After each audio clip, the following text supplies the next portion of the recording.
Hi, this is Ben from Turn Sounds. LED lights are more power efficient. Welcome to Just Keep Walking. This is a podcast focused on the Walking Dead TV show, and today we're doing a full series retrospective. We haven't seen the finale yet. There were 4 days at the time of recording this, 4 days out from the finale airing, so very excited for that. And we're just taking this opportunity to look back on the series and talk about what we like and just how it's evolved over the years. So thank you for tuning in. I'm your host, Ben, joined today by Liam and Isaac. Awesome. Yeah. Thanks for taking the time to do this, guys. Always fun, and we'll see how we go with the spin-offs if we continue doing this podcast. In one way or another, it'll keep walking. There you go. There's a little, I like little it. pun there. Can I just say, as someone who doesn't even watch Fear the Walking Dead, I really don't have much hope for me sticking around for... Not even for Rick and Michonne at least, surely. For like 6 episodes. Oh, yeah, maybe. Okay, It's then. only 6 episodes. Yeah, I think so. Yeah. Well, we'll come back to a bit of that later. But basically, what I've asked you guys to do is to note down sort of 5 or so. What did I say? 5 to 10? Is that what I said? It doesn't matter. Memorable moments from over the years of watching the show, and particularly just how it impacted you. Not necessarily just iconic moments from the show, but moments that you specifically had a particular experience watching. And we're just going to go through the whole series chronologically, just touch on some of the highlights and some of the lowlights as well.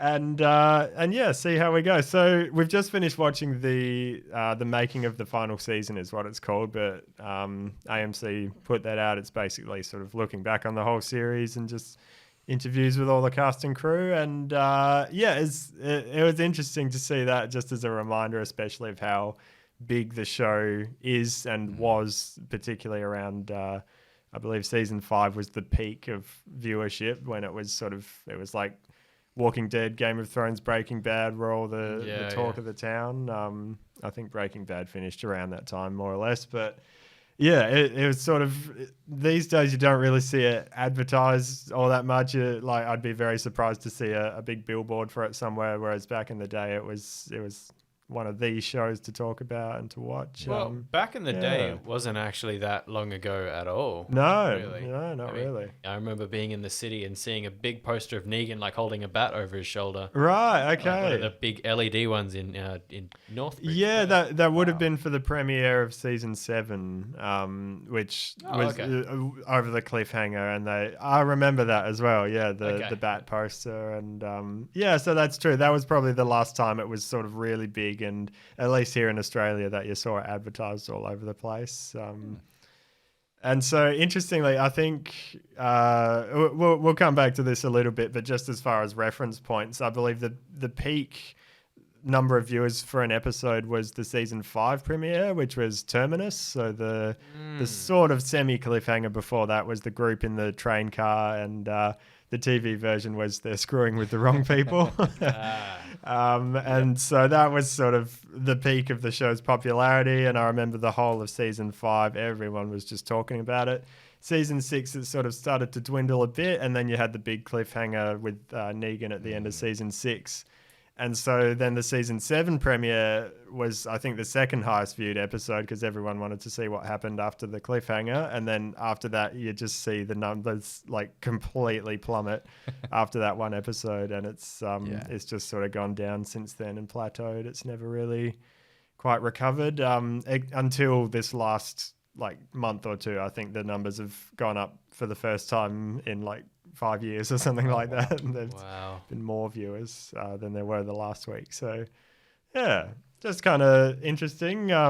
But yeah, definitely sort of from season 1 through to season 5, it was consistently growing and getting more and more popular. So there's a few theories I have that aren't necessarily the normal ones as to why people might have lost interest. And it's not necessarily the fault of the show or anything. It's maybe just the format itself. But going back to season 1, so you guys, whenever you've got something that you want to jump in, just jump in and say it, and go for it.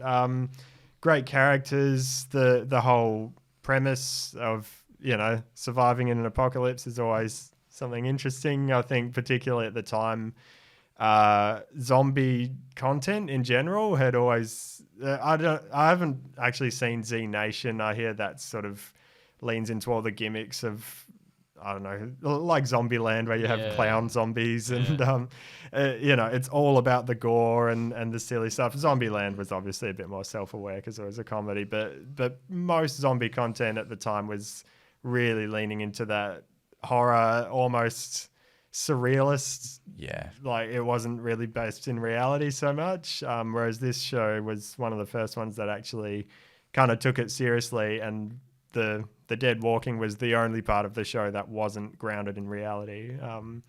And so I think that was, one of the things that just the timing of it, and when it came out, that's something people wanted to see, is the genre being taken seriously. And they've definitely delivered on that. And the idea right from the start with the comics, I think, was that what if a zombie movie didn't end when the end credits came up? What if it kept going, and what would happen after that? Because usually it would be limited to that first outbreak or, survival for a bit, but then how would it stay interesting after that point? I just love that whole idea, and I can see why that grabbed a lot of people. And then especially when you come into it and it's not just focused on the zombies, it's got really good characters and arcs that you can get on board with really quickly. I can definitely see the appeal of that.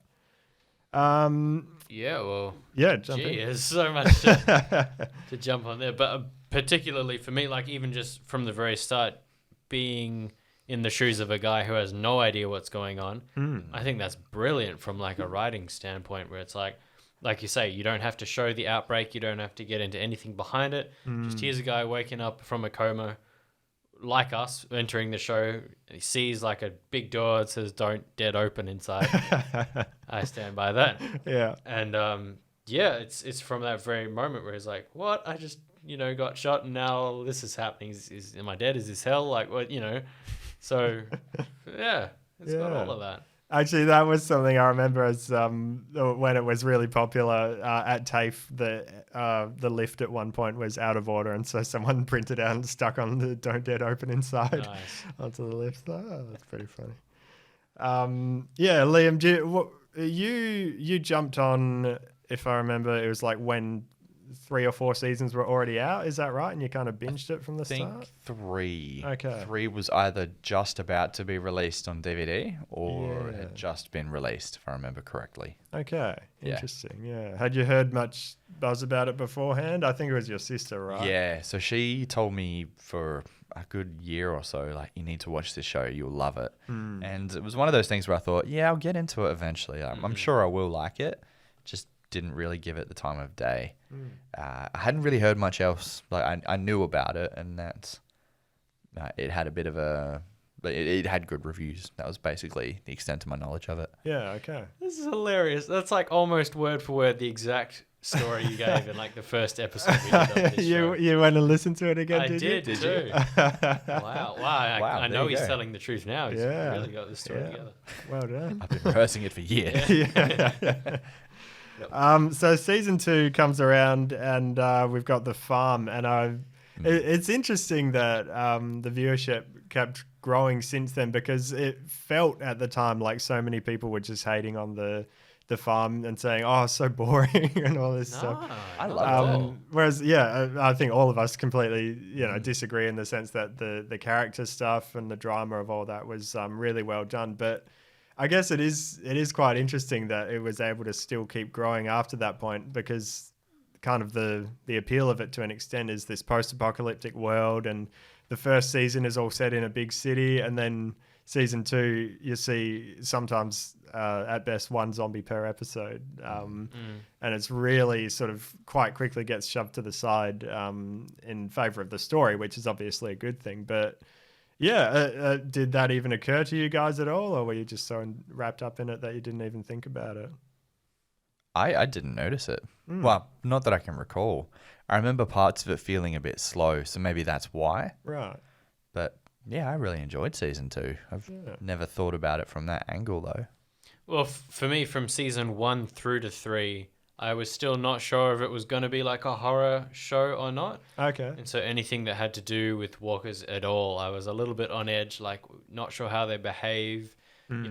At this point, you're in the woods with like sticks everywhere and leaves, and still somehow one sneaks up on you and grabs you. It's like, before it was a joke, it was actually a bit scary. So I think the 1 or 2 walkers that would appear per episode for me still had enough weight to be like, oh, like these dead walking people are still out there, even though we're focusing on this character drama that's going on. So, and even in the day-to-day, I have a note for later on about season 2, but yeah. Oh, sure. Oh, go for that if you want. Yeah. Oh, which even like on the farm, one of their tasks, and oddly, one of my favorite memories. Again, it's a weird one. They lower Glenn down this well to like lasso this fat, bloated. Yeah. And they're trying to pull it up, and it bursts in half and like wrecks all the well water and everything. But just the fact that here's a job that we have to do on the farm, and it happens to have, it happens to include this walker. Yeah, inside interesting. of it. So, yeah. Yeah, and even interesting, just that it would focus on the annoying incidental things of having a zombie apocalypse. It wasn't about the threat of zombies attacking you all the time. It's like, oh, great, now the water's contaminated. There's one stupid thing's falling down the well. Definitely. Actually, one other thing to touch on, which season 1, most of the characters, because you're still getting to know them, the deaths aren't necessarily all that memorable unless you go back and rewatch it. So in season 1, you've got Andrea's sister Amy was sort of probably the biggest death, and then you've got Jim and Jackie as well, who I wouldn't blame you if you don't remember who they are. Sorry. Not very so well. Jim, I think, got bit when the camp was attacked, and then they were taking him with them in the RV and left him by a tree. With a gun. Yeah, that's it. And then Jackie stayed behind at the CDC. Yep, that's and right. Committed suicide by just staying there and blowing herself up. So, yeah, it's the sort of thing where it's like, oh, okay. But still from the start, I guess that tells you that main characters are going to die in this show. It's not like everyone's safe and you don't have to worry about it. So I guess that, as well as the unknown of the zombies, definitely makes the threat a lot scarier, even if you're not seeing them all the time. So yeah, I would agree with what you were saying there. Definitely. I remember, when Glenn and Maggie went on the run to the chemist to get Laurie's pregnancy test and stuff like that. Just like every moment you're just like looking behind. Oh, is there going to be a zombie jump out from somewhere? Well, even like the case with Jim getting bit and everything, and at first they'd be like, oh, well, yeah, you can still come with us. Like, maybe I won't turn, like that whole uncertainty. And I guess like looking back at it, I was always going to like, dude, you've got bit, you're going to turn. Those are the rules. But we didn't know, and we didn't know what it was like. And I like his line about that, about, oh, my bones feel like glass or something like that. It's like, just little nuggets like that of building up the world early on, and it's nice. Absolutely, yeah. And then the big deaths from season 2. Sophia is obviously sort of probably the biggest one, in that the first half of the season almost revolved around looking for her, and then the reveal of her in the barn was just really impacting. And even rewatching that, knowing what's going to happen, I found that always to be sort of a really powerful moment. You've got Dale as well, and then and he's sort of, it wasn't like the biggest moment in the show as far as his death, but getting attacked in the field in the middle of the night while he's out on a walk. And Shane obviously being a big one at the end of season 2, and that's one of those ones with Shane where it's like, I guess you could see it coming because he was going, becoming a bit of a villain, but where you think, oh, here's the main characters, these are like the main 5 or whatever, and then one of them's, they've killed him off. Okay, he was sort of, in the opening credits, it has Andrew Lincoln, him, and Laurie, so you kind of assume they're safe in most shows. But I like that wasn't the case here. And then to make up for all the lack of zombie action throughout most of season 2, then for the finale, you've got the massive herd attacking the farm, and that I just remember being so exciting. I was very happy that I was watching that on DVD afterwards, so you could just go straight to the next episode rather than waiting a week. And that was just one of those things where it felt really earned because of all the characters and the story work that had been put in. Then it's like, oh yeah, let's go, this big action scene. Definitely. Yeah. So do you guys have any memories from that or any of those big moments in particular? You Don't want have to go, or to. do you want Look at him. to paper, scissors, rock? It's funny. Rock, paper, scissors, my guy.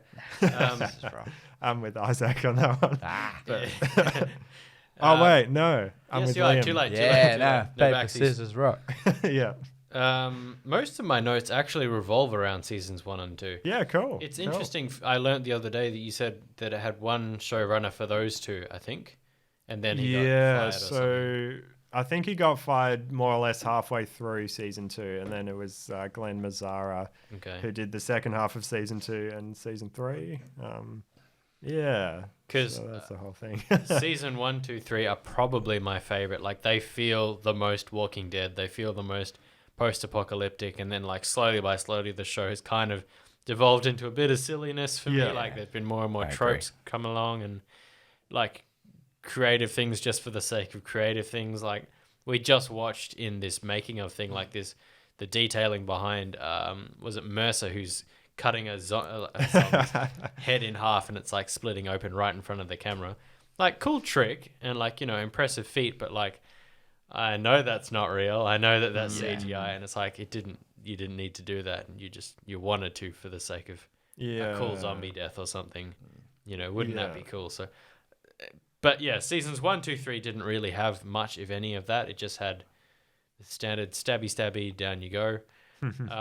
Yeah, very much. My next memorable thing, past the well thing, and Sophia obviously, which I have a side note about that. But is Dale being killed by Daryl? Something I thought about. That's right. Yeah. Quite a bit, because Yeah. one of Ben's suggestions was something that left us thinking about it walking away from the viewing, and very much that. I think his line to Rick about you don't have to do all the heavy lifting or all the hard work or whatever, and then he says sorry brother, and then pow. Yeah. Except in a more husky voice. Yeah. And not so upbeat. Yeah. Sorry brother.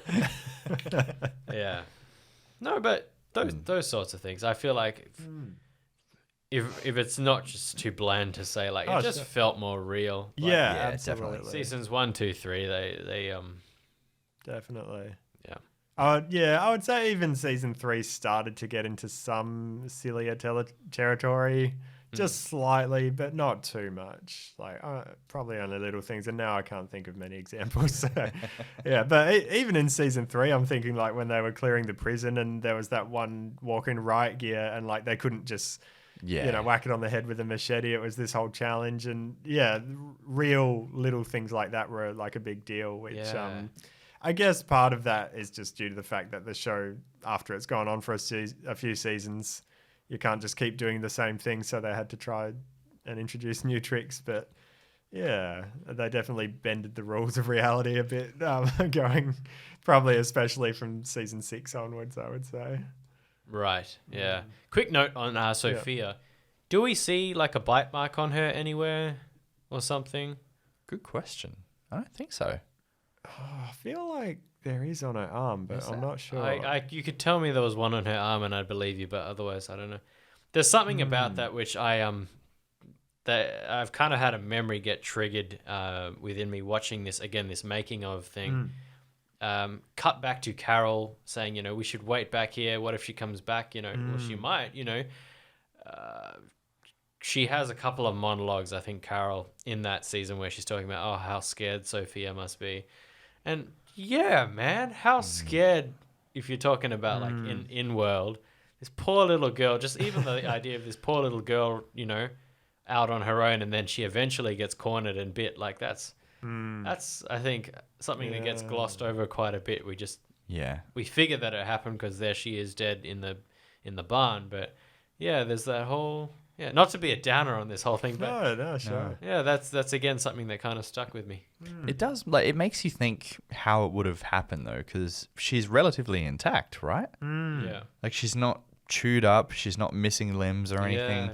So she's obviously like either, this is going down an even darker turn, like a person has killed her, or she's taken a bite or she's been bit and she's managed to get away.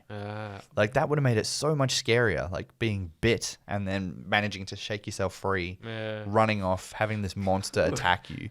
Yeah. So you've already seen them, you've seen death already, but then one's attacked you in the flesh. Okay. Okay, happiest version, right?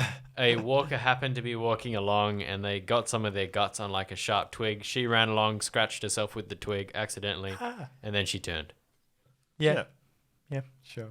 After being in horrible pain and sickness for hours. And then, And just like that, downhill again. She comes close to like a weed farm or something that's caught fire, and she goes out on a high. Okay. That's pinnacle podcast right there. We're just going to wrap the episode up with that. Yeah. One thing which ties into something else from the end of season 2 is so right at the end it ends on Rick telling the group what Dr. Jenner had whispered to him in the ear, which is that we're all infected. And that, for me, I didn't really get it at the time because I was like, oh, isn't that obvious? I thought that was the whole point of, like, any zombie thing was that, like, if you die, you turn.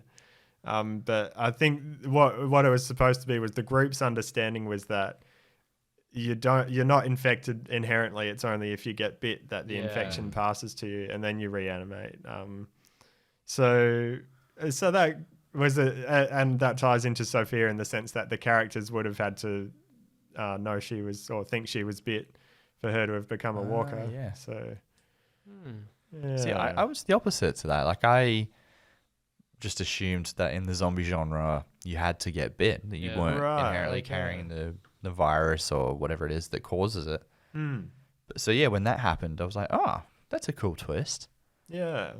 Interesting. Yeah, that is very interesting. I guess it's just because from the start, especially Morgan, he's saying like, "Oh, you've heard about the dead people, right?" And it's just the dead people are walking now. That's the name of the show. Yeah. And if it was like World War Z or something where they refer to them as like infected or they call them zombies in that anyway, but the whole thing is about like a virus that's passing. Like that's kind of different. But that was one of those weird things that's like, oh, I thought they already knew that. Why is that a big reveal? But yeah. There you go. Anyways. And that's part of Rick's whole dictatorship speech that then became a big meme. Kill my friend for you people. This isn't a democracy anymore. And then everyone decided it was called a dictatorship. You want to walk away? See how far you get. Send me a postcard. There's some good dialogue in those. Yeah, it really was. Did you have any other stuff from season 2? I did. Oh yeah, go for it. I did. I had Nebraska. Yeah, I really liked that scene. I loved the character development for not only Rick, because this, I think, if I'm not mistaken, this is the first time we see Rick sort of shift into more of a, dare I say, villain sort of role, where he crosses morally that grey, maybe. Morally grey area where, like, you know what, you're not coming along, and then shoots these two dudes, obviously. So this is in the bar when they're kind of subtly threatening him, and he just shoots them in cold blood. Yeah. Really, really good scene. But I really like Herschel's development there too, where, he's seeing the worst happen. He thinks these people are just infected and that they're going to be able to cure them. And he sees this whole barn get slaughtered, so he's done a runner. He's now sitting at the bar going, you know what, let's have a nice mid-strength beer. Let's drink away my sorrows. And he sees what's happening. He's like, oh, okay. And from there, I think that's the shift of when Herschel goes from being, this is how it is, to actually, you know what? Maybe Rick and these guys have a point. Like, this world is pretty messed up and quite unsafe. Maybe I need to look at things a bit differently. Like, I liked that shift with Herschel. Definitely. Yeah, for Glenn as well, even. I think he talks to Maggie about that afterwards, that I hadn't really I wasn't really taking this serious until now. And I was thinking in that moment, oh, I could actually die, and where would that leave everyone else? Like, imagine that. I'm not taking the zombie apocalypse seriously. Yeah. Well, let's be real. He's been riding around in one episode anyways. He was driving that Mustang or something for a while. He was living his best life at one point. Yeah. Yeah, one thing I would have liked to see a bit more of Glenn, which was kind of his thing in season 1 and 2, is that he was really good at getting in and getting out. Like, he was sort of quick on his feet and could make a map of a place really quickly, and they kind of dropped that after season 2. Yeah. It would have been cool to see a bit more of. Yeah. Definitely. Final thing from season 1, actually, that I forgot is just how nearly the whole group met their demise at the entrance of the CDC building. Yeah. It's, again, just one of those things where it's like, bang, bang, let us in. Yeah, fine, right, you can come in. But it could have been all over, just like that. And then, no stories for any of them. And it's an interesting thing looking back retrospectively. Yeah. And if Carol hadn't kept the grenade that she found in Rick's pocket, that's what helped them to get out. Yep. Yeah. There you go. Season 3. So we've got the prison now, and that whole first episode where they're sort of looking for a new place to stay. They come across this prison that's been overrun. They're like, we could do that. We could, secure that. And the way they just go about it all methodically and, clear out the field, close the gate, and then you can deal with that bit, and then decide a game plan for the courtyard or whatever. Like, just that whole thing. That's some of that stuff, the more superficial stuff that's just really fun and interesting about like the genres, finding a cool place to stay and how you can secure it and find supplies and all that. So just that whole location was just such a cool idea for me. And I really enjoyed that. And overall, I would say, season 3 was definitely a lot more action packed and probably almost took it too far to an extent where there's definitely an argument to be made that season 3 went a bit more away from the character development and a lot into the action. Not too badly, but I guess just to counter season 2, they went quite in the opposite direction. And for me, season 4 is where they found the balance a bit better. Action's not a bad thing by any means. And obviously we've got the first big villain as well with the governor. So there's a whole thing there. It's a perspective thing. From a certain point of view. I love how this evolved over the show as well. From you initially we're just saying, Woodbury seems like a good place to live. And now it's turned into like you're obsessed with the governor. Full on apologist,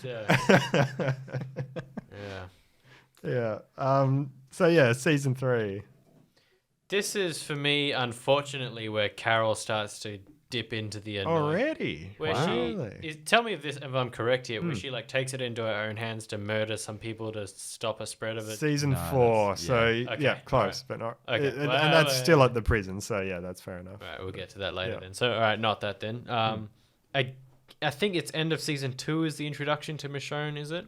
Yeah, so that's the tease where you don't see her face. And Okay. Okay, so I guess that leading into season 3 then. Yeah. Introduction of Michonne with, again, just a new element of like these walkers behind her with like no jaws and arms and things. And see, that to me kind of seems like one of those things that's like, that seems a little bit comic booky instead of based in reality. Like they explained it enough that it was like, that makes sense, but does it really? Slowly starting to drift away from reality a little bit. I agree. Definitely. You got Woodbury. It was definitely, especially for that being the first big community that we're actually seeing. It was a lot of interesting stuff there. But for me, I think I've said this before, going back and rewatching, it's just not all that interesting, a lot of the Woodbury stuff. Although one thing, thinking about it now, is that you've got Governor and his the scientist guy is called Milton. So Governor Milton. Yeah. Hey. Going back and watching it, because I haven't in many years now, do you get the sense straight away that something is really not as it seems, like it's all very shifty? Or I think the audience downright is supposed to know because they show the governor going to those army people, with the helicopter and just slaughtering them all. So the audience knows pretty much right from the start that he's but they were already up dead, to no good. Though they were going to turn, so that's why he was stabbing them. Wasn't that it? That might have been something else, but there was they had like a tank. That's where he got the tank from. Okay, and he just slaughtered them in cold blood to take all their weapons and everything.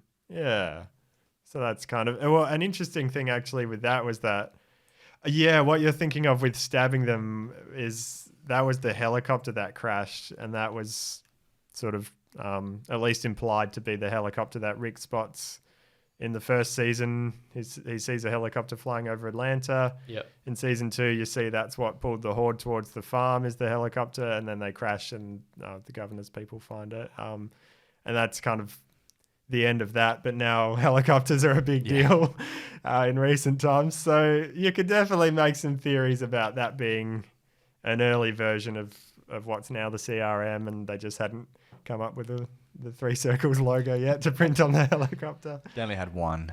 Yeah, that's it. But definitely, and the fact that they called him Helicopter Boy and everything, like it's just kind of funny that was how he came in. That's how he went out for now. Yeah. Poetic. Yeah. The biggest thing for season 3 for me was Laurie's death, and in the same episode you get T-Dog sacrificing himself as well to save Carol. He's like holding the gate closed. Yes. Oh, there's your classic heroic death, holding the gate. Sure, yeah. I can't really. He gets like bit on the back of the neck or something? Yeah. I think he's already been bit, and then he's just like, I was gonna say go, the same I'll thing. hold him off as long as I can, sort of thing. Yes, okay. True hero. Yeah. You know, actually, on the Laurie death, you know what I never noticed, though, until rewatching it and like doing a bit of digging, actually. The walker or the zombie had eaten her completely. Like, There's so many people joke about that. I know, so much. And I'm like, exactly. So Exactly the right. story behind it is that they were in the script. They were planning to have like her sort of half-eaten corpse there, and it was implied that zombies had come in and eaten her. But it was, I think, on set. Where I don't know how far they got in the prop process, but they were looking at it and they just said, "Oh, this is just too much. Like, this is way too dark and gross." So I think they ended up just not filming it, and so instead you've got this one walker with a really fat belly just sitting there, and it's kind of like near blood and whatnot. They just don't really address it. Like, Rick goes mental stabbing it, and it's like, oh, what did he eat? Laurie's whole body, bones and all. Someone, I think it might have been. Is Greg Nicotero running the show at this point? No. So he's been the makeup effects guy from the start, and he's directed a bunch of episodes, but he's never been the writer. Not writing, sorry, no, but involved. Not the right sure. words. Doing all the zombies and everything. I feel like I was watching an interview with him, and he mentioned that the idea was supposed to be that the walker had dragged Laura's body away. Yeah, sure. So her bones and stuff are still off screen somewhere. But, he'd eaten the flesh and all that. But, 'cause like you say, a lot of people were like, oh, there's not even a skeleton or anything. The thing ate her completely. But, not necessarily the case. It's probably one of those things in hindsight you could have planned for it better. Like, you could have had definitely. a shot and see, like, the camera's shooting through a silhouetted rib cage or something, like, where there's the body, but you don't see it all gory detail or anything. They should have done it. Yeah, something like that. I'm really not placing the scene. I thought like Carl shot her dead, like after. Yeah. And then what? A walker gets in there and. So Carl shot her, and then Rick comes in the next episode to look for her body and finds the room where it all happened, and just finds this walker sitting there with a fat belly. And so it's kind of, it's just a bit weird. They should have shown her body. I reckon that wouldn't have been too much, personally. Fair enough, yeah. That would have made it far more hard-hitting. Yeah, no, I'm not against that. All right. But that, much more than Shane, that for me was one of those ones where it's like, oh, I really thought Laurie was safe. Like, that's the Grimes family. They're going to be the main characters, and then everyone else is potentially expendable. Jokes. Yeah. The whole scene until they start actually cutting her belly, I was thinking, nah, surely someone's going to come in and save them at the last minute or whatever. And it's like, oh, wow, they're actually... Then the music starts playing. It's like, oh, they're actually committing and doing this. That was one of those ones that I was thinking about for a few days afterwards. And just still rewatching it, the whole scene, whether you like the character or not. with Carl and Maggie and how they all have to, and Rick's reaction right at the end. It's just so well done. And the music, Bear McCreary did a little behind the scenes video about that and how sort of, he had to, I think he spent a week more or less scoring it, and he's just said that was one of the darkest weeks of my life, just being in that emotional place to write the music for it. And he said, I'm happy to never have to watch the episode again after this. Far out. But just that the score and everything is, you can tell that a lot of work went into it, and it was that's one of those big scenes for me that's like, that was well done. So that's really more or less all the notes I had for season 3. Did you guys have anything else? I got one more. Clear. Oh yeah, that's right. Yeah, where we get reintroduced to Morgan. I think at this point I was significantly hooked on the show, and I had worked out that it was based off of the comics. So I'd done a little bit of Googling, done a bit of a search on YouTube, and found out one of the groups of villains in the comics is the Whisperers. And there's a little bit of a tip of the hat, or maybe an Easter egg, maybe not. Yeah, that's where right. Morgan's saying something along the lines of like the dead wearing dead men's people faces. Wearing other people's faces. Yeah. Like that. Yeah. And like, does that mean the Whisperers are coming? I got very excited. Yeah. A long wait ahead of you. Yep. 6 seasons. Which actually is an interesting thing, or just to go off topic slightly, is just with the whole mystery of the CRM and the helicopters and all that.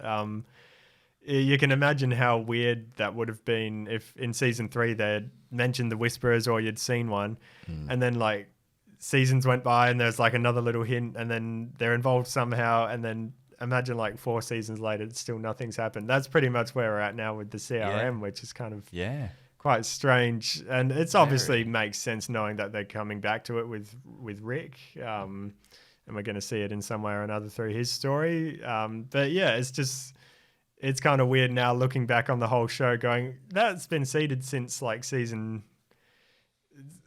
very subtly in season 7, more heavily in season 8, where you see the helicopters and all that. And it's still a massive mystery. We don't know what A and B are. Yeah. I think in World Beyond there's some sort of explanation that's semi-confirmed, but like, it's still a big mystery in the main show. So just kind of, you forget about it easily, and then you go, oh, that was a big thing, wasn't it?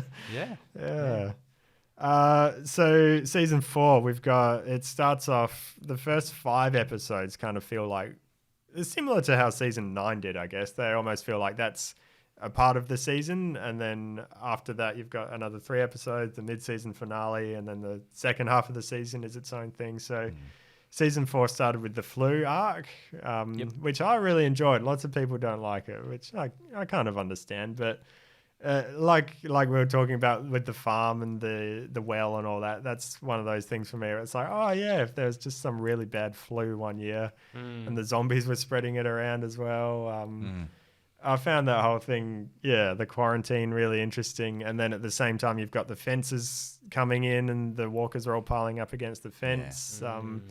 And it all sort of comes to a climax in season 5, and that feels like a finale almost, even though you've still got 3 episodes later, another finale to come. So, that's one of those ones I always just really liked, the flow of that season and how it worked. So then after that, you've got 2 episodes just about the governor. There you go, your boy. And then it all comes together for episode 8, for the mid-season finale, where Herschel gets his head cut off, and you've got the big showdown at the prison. Oh yes, his head cut off. Yep. I just I liked how they kind of changed up the flow of the season, and the second half is all everyone in separate groups making their way towards Terminus. So a lot of some bottle episodes, some are cutting between the different groups. But I can definitely see how just things were moving really quickly, and then in the second half you had the mystery of what's Terminus going to be, and so I see why the show was really getting popular at that point. And that's definitely probably just behind season 9 for me as my second favorite season. I just really like it. But did you guys have any other notes for that one? I don't think so. For me, and this is not necessarily a negative criticism, but I remember feeling, again, this is from a long time ago viewing, I remember feeling a real lack of sense of progress within the general story, which I think is probably why a lot of people didn't care so much for the flu, or even for the Governor episodes or anything like that, because I think each of them, like, they had their full runtime of whatever the runtime was, and then it was on to the next episode. It was kind of like, well, if not for one or two smaller details in there, I probably could have just skipped this episode. And I don't remember feeling a sense of like, oh wow, that we accomplished so much like a lot of the previous seasons. So interesting. Yeah. Were you watching this live on TV week to week, or no? Okay, yeah. I binged all of this too. So right, yeah, wow. That's interesting. Yeah, hey. Get home from work each day and watch like 2 or 3 episodes, and yeah. Oh wow. Because I would have thought that sentiment makes sense if you're waiting week to week. The Governor stuff I do agree with. Going back and rewatching it is pretty good, but at the time it's like, oh, I want to see Rick in the group, and we've got like 2 whole episodes focused on the Governor just out of nowhere. But going back, and because it leads to what most people consider to be one of, if not the best episode, the showdown at the prison. It kind of makes it all worth it, at least in hindsight. So. Is that the one where Tara switches sides and makes everything all right? Yeah, that's it. Right. Yeah, there you go. The foreshadowing there. Oh yeah, I forgot about that whole thing. Hey, yeah. Oh dear. We jumping ahead to season 9? Is that what that is? Season 10? 8? Oh, is that what you're talking about? Where she? That's her exact line. Like, you don't get to just switch sides and make everything. That's right. She's saying that to Dwight. Ah. Oh, yeah. Wow, there you go. Apparently, you're a hypocrite, Tara. Yeah. A little bit. We'll come back to the writing of season 8 in a little bit, maybe. The only last thing to say, aside from the cliffhanger at the end of season 4, is the Grove episode, which is Look at the Flowers, Lizzie. And that one, is a bottle episode, which you could definitely look at on paper and say, oh, that's a bit of a risky choice. Like, is this going to be a really boring episode? It's just Carol and Tyrese and these little kids, like, at a cottage. But, yeah, that's gone down now in history as one of the best episodes of the show. And, rewatching it, I feel like I get more out of it each time, the way it is sort of dealing with mental health to an extent of Lizzie just not understanding what's going on in the world, and it's quite dark, but also ends on a hopeful note to an extent of, this is what we've got to do to deal with the situation, but there's still hope ahead, especially with baby Judith and all that. So do you remember that episode? I'm struggling to remember why Carol felt justified in shooting. When it all came to a head, it was Lizzie killed her sister and was about to kill Judith as well, saying, oh, it's all right, she'll turn into a walker and we can be friends. Like, she didn't understand that walkers were dangerous or anything like that. So it's like, oh, if there's a chance she's going to go and just stab Judith at any given moment. And they'd sown the seeds that she was, for lack of better words, like a little psychopath in the making, with the dead rats and stuff. And exactly, yeah. And she shot that other girl as well. Yeah, that's right. Yeah, I forgot she did that. Headshot. Yeah. Pow. Yeah, that's a good moment.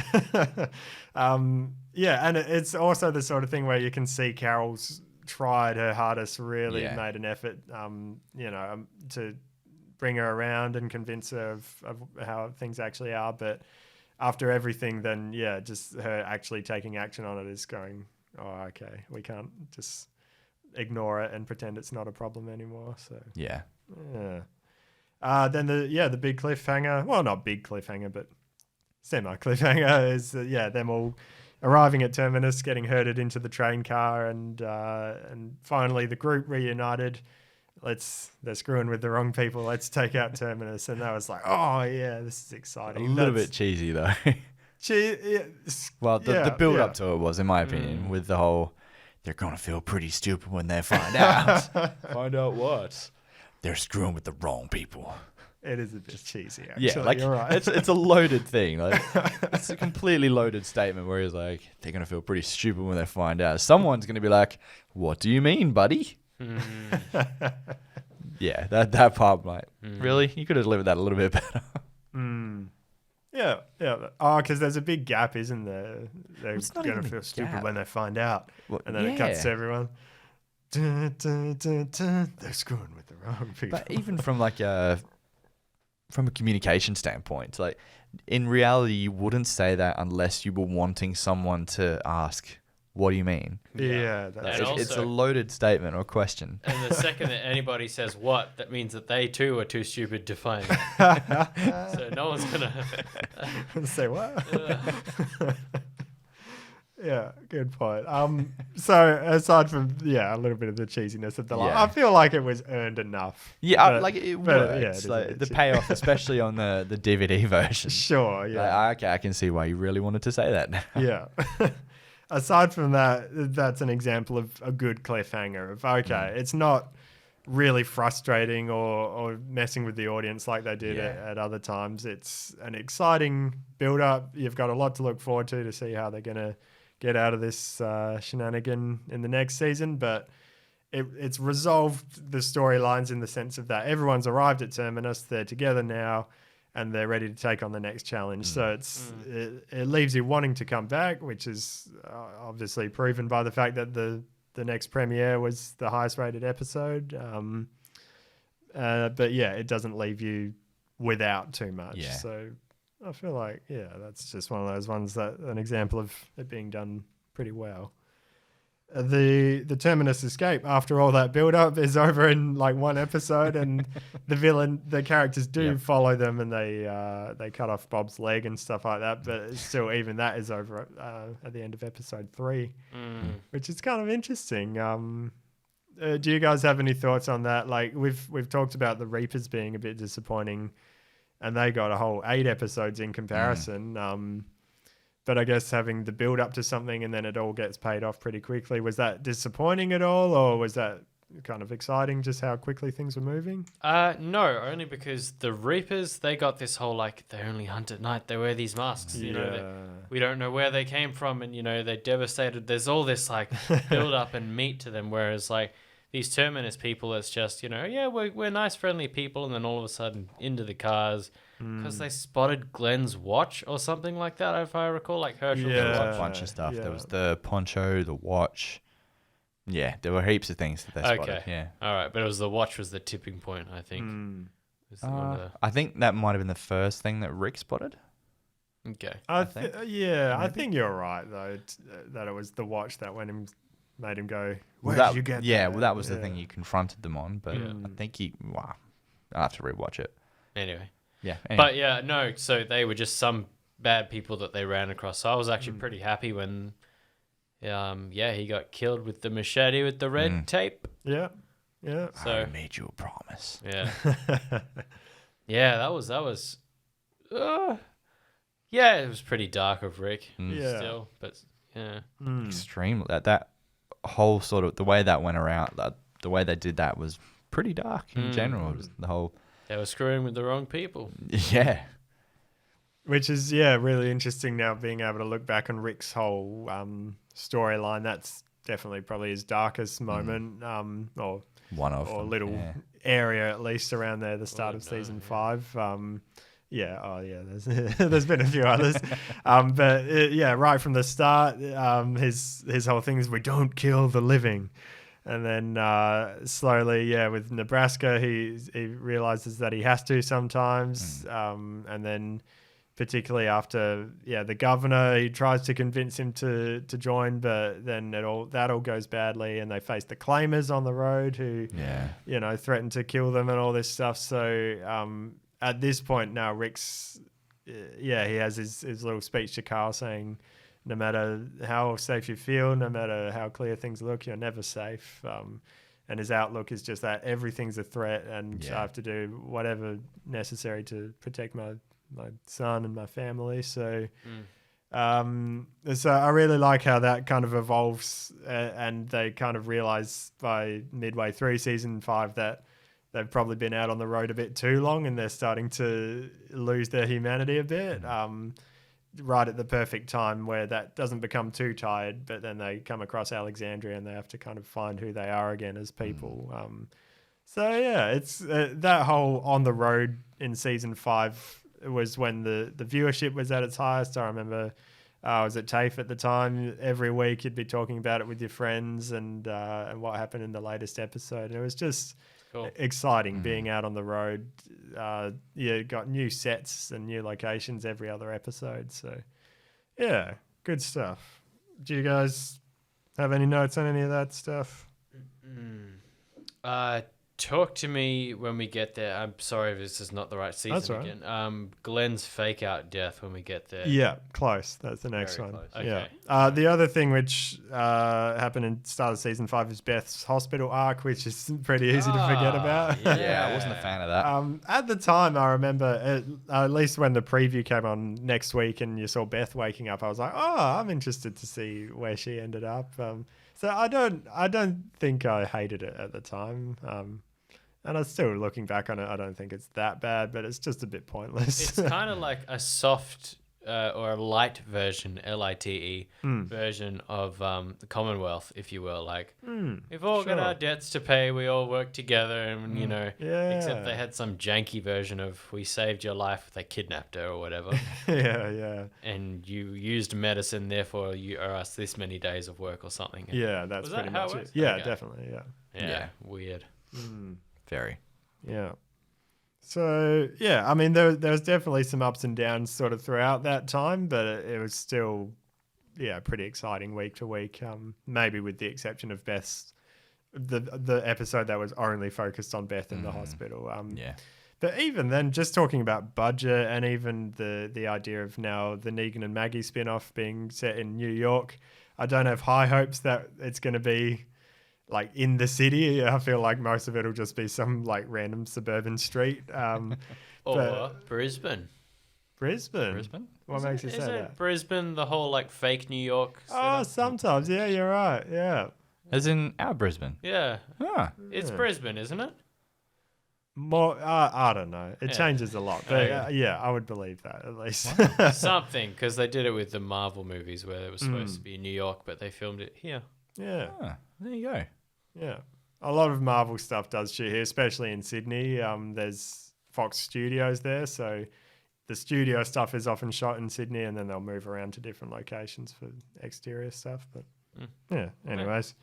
But just, with the whole city side of it, the episode of Carol and Daryl going into Atlanta, that just felt so epic. They're going through skyscrapers in these big streets. They fall off the bridge in the truck, which is a little bit silly, but but it felt big budget. Like you felt like you're actually seeing this real full world that's fallen apart. There's a couple of shots here and there that made you say, "Oh, that's CGI," but not many really that I can remember. So yeah.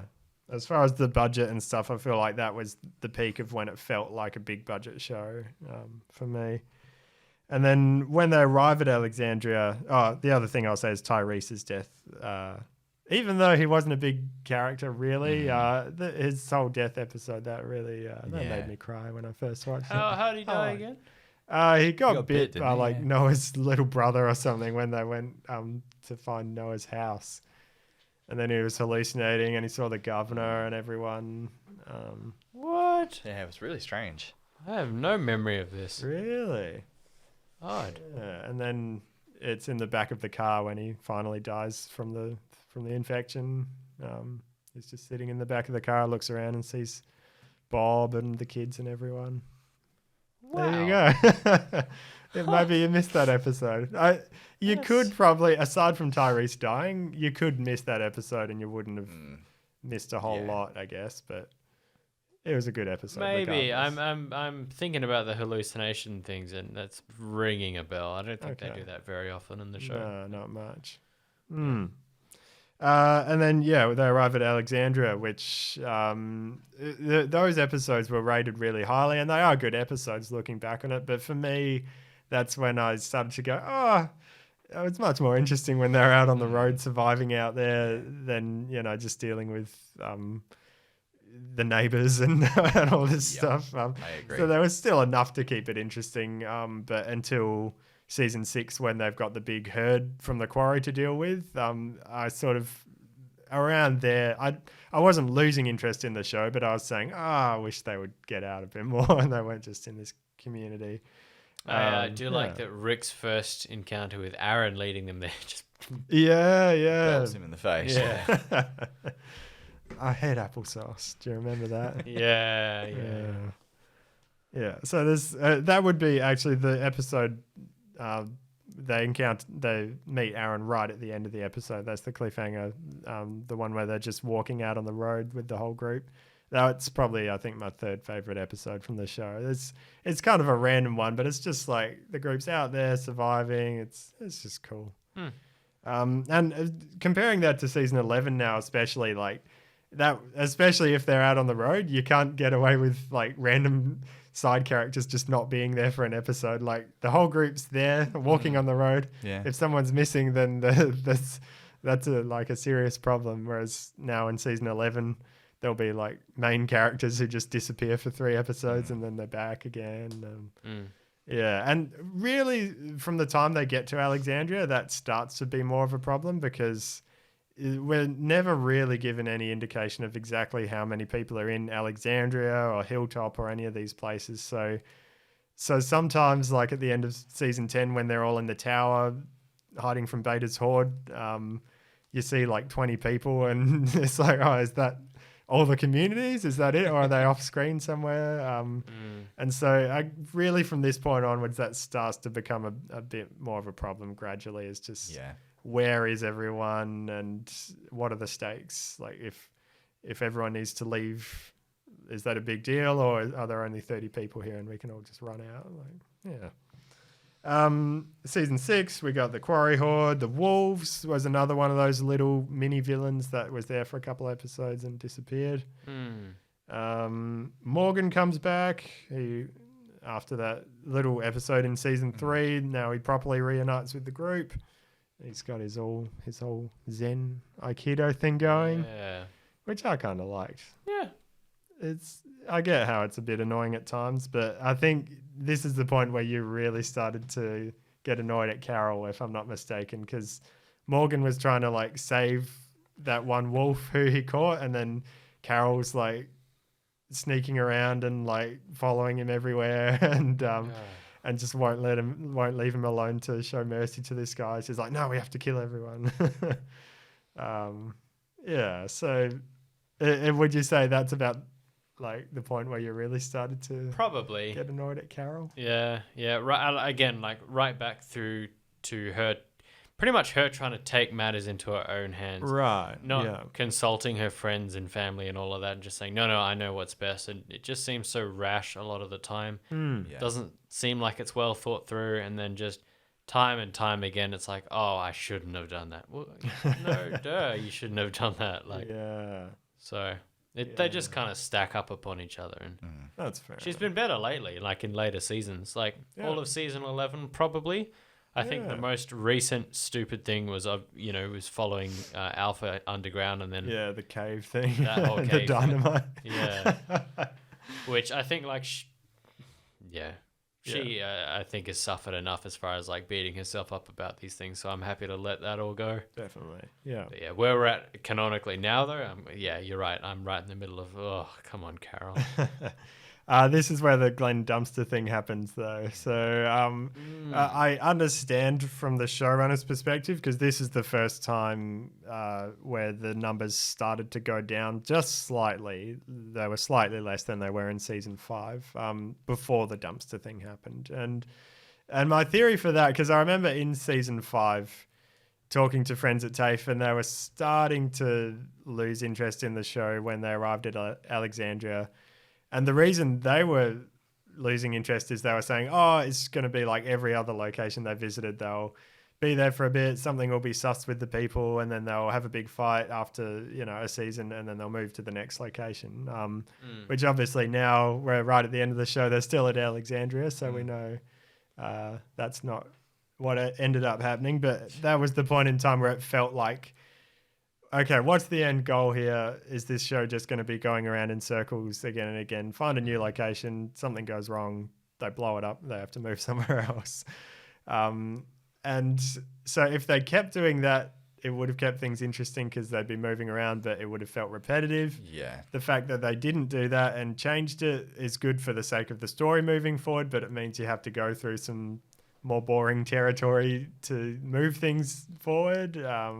So I feel like, yeah, it's not a problem with the writing or anything necessarily. It's just, that's just the show. Unless they had set something up that the story was building towards long term, they were going to run into that problem one way or another, I think. So, yeah.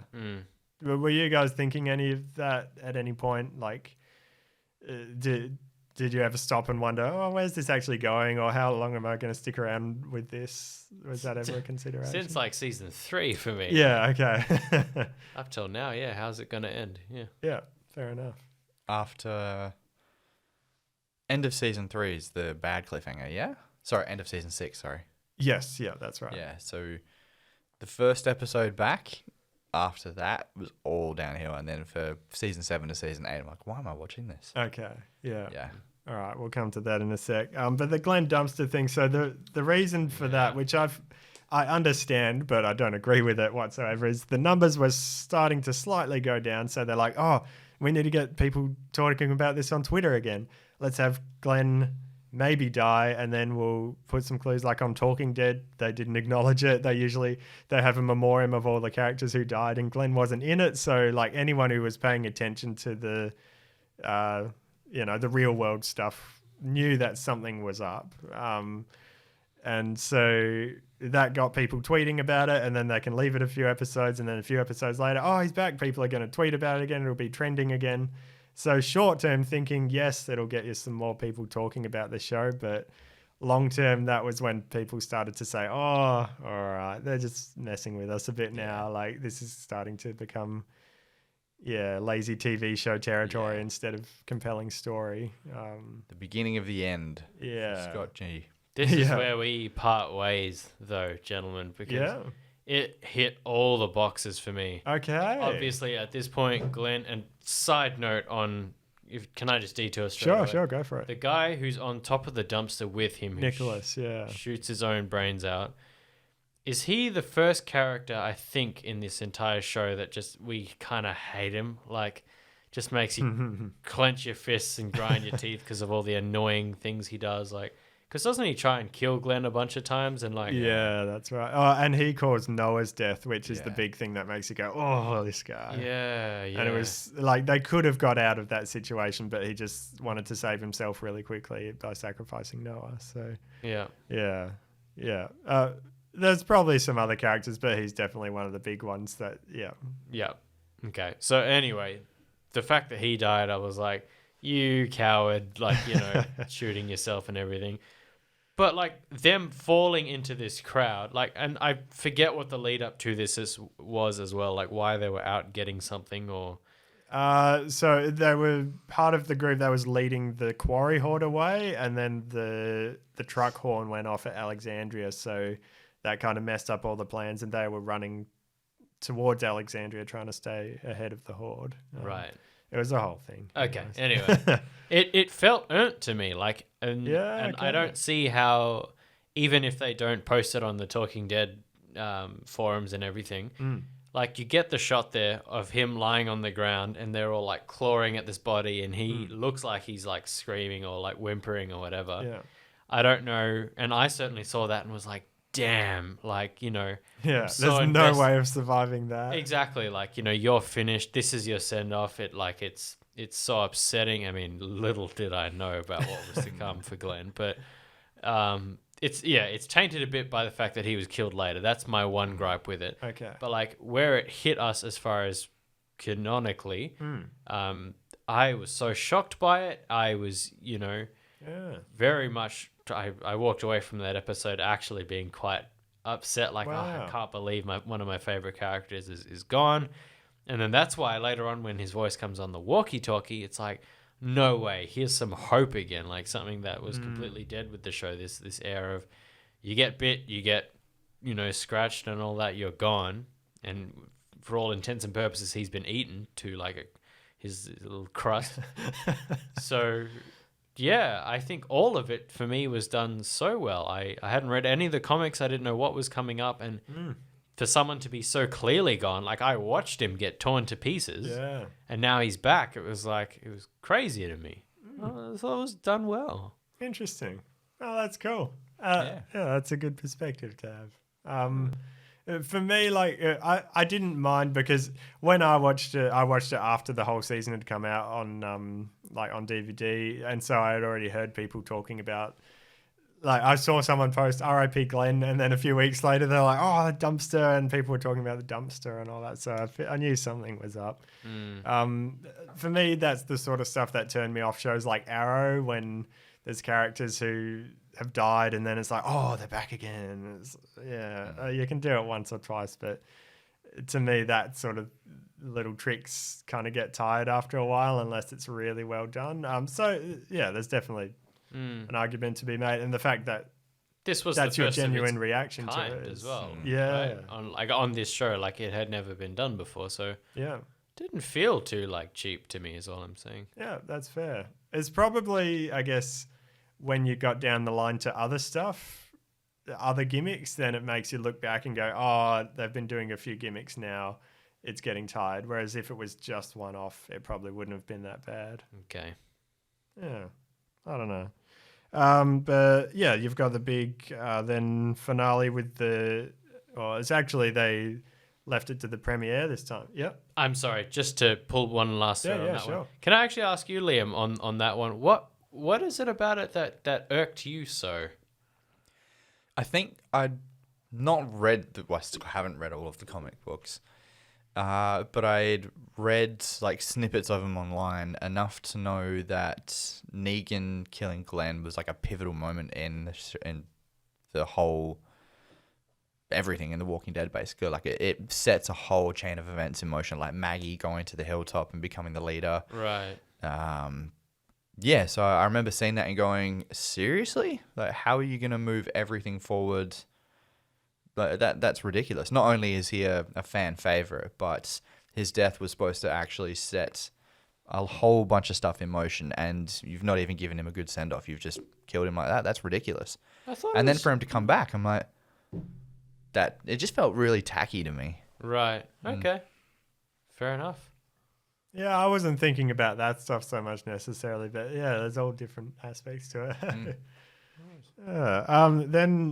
This time instead of having the big event be the mid-season finale, they left the finale on the cliffhanger of Mom. The little kid with the horde breaking into Alexandria. So that was really exciting. And then the mid-season premiere is where all that goes down with the Jesse's whole family getting eaten, and Carl gets shot in the eye, so Rick is going off his nut, and ends up inspiring all of Alexandria to take out the horde. Daryl arrives with the rocket launcher, which is another one of those defining moments of that's a bit silly, but but still that's gone down as, if you ask most people or do surveys online, it's either that or the prison showdown are rated as sort of the two best episodes. It's definitely a good one, and it's one of those ones where you don't know, you can't predict what's going to happen because all those people just died. So very exciting. And actually, I wrote the hairdresser because I didn't remember her name. Jessie. Jessie. Okay. Yeah. Jessie the Odlin Gargoyle. So her death, I liked that Rick was getting close with her and the idea of joining families and all of that. And so when she is getting bitten and the couple of walkers all turn in and start eating her, Rick has these quick flashbacks to her smiling and all the. And it's kind of oh man, your another shot at happiness is just dying there right in front of you, and it's just a whole nother man, life is hard out here. Like, especially because that was all in the moment. Like he's having these little moments of, oh, that was, yeah, like you said, my shot at another wife, happy family, and everything. Now it's being taken away, and not only that, but in 2 seconds I've got to make a decision because she's holding on to Carl, so I've got to grab my hatchet and cut her arm off to save Carl's life. Yeah, very intense, and yeah, it's a good episode. Yeah. Really well done too. Yeah, definitely. Like the whole image, like you say, of what he was seeing for their future, like can settle down with this woman, and then if I remember correctly, like there was a flash of red.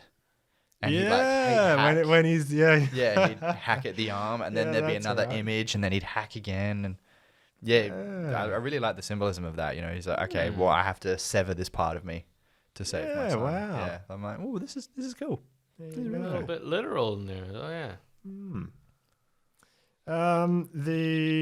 After that, so we've got sort of a bit of a fresh start to an extent. Deanna, the leader of Alexandria, has died now, so Rick and the group are now more or less the leaders of Alexandria, and so things are really sort of in a new season. We get that kind of fun episode of just Rick and Dowell out on the road finding supplies, and they lose the truck in the lake, and meet Jesus and all of that. So yeah, that was fun little bridge episode, and then that kind of sets things in motion for, all right, there's a bigger world even outside of Alexandria. There's all these other communities. So that some of that stuff to me, especially when we first went to Hilltop, and there's like the little banjo music or whatever it is, that for me was kind of a little bit. I didn't really like it at first. I was like, it's not really what I want from this show. I want scavenging, surviving, finding a cool place to live, and now you've got this medieval sort of, community. It's just a different phase of the show, which I can't blame them because that's naturally where the story goes forward. Especially looking at it in hindsight now, how it all builds up to the Commonwealth being this massive community. Like that whole idea from the start of what if a zombie movie never ends is the natural progression. You're going to get bigger and bigger communities and start to rebuild society. So it all paid off to later, but at the time, I just wasn't really liking the direction the story was heading. But yeah, before you got to dwell on that for too long, people were talking about Negan, and there were all these rumors, and not rumors actually, it was Hilltop were slaves to Negan essentially. They had to give all their supplies, so Rick and the group agreed to take them out. And that all moves pretty quickly. The whole build up to Negan is quite dark, but really well written, I thought, really powerful.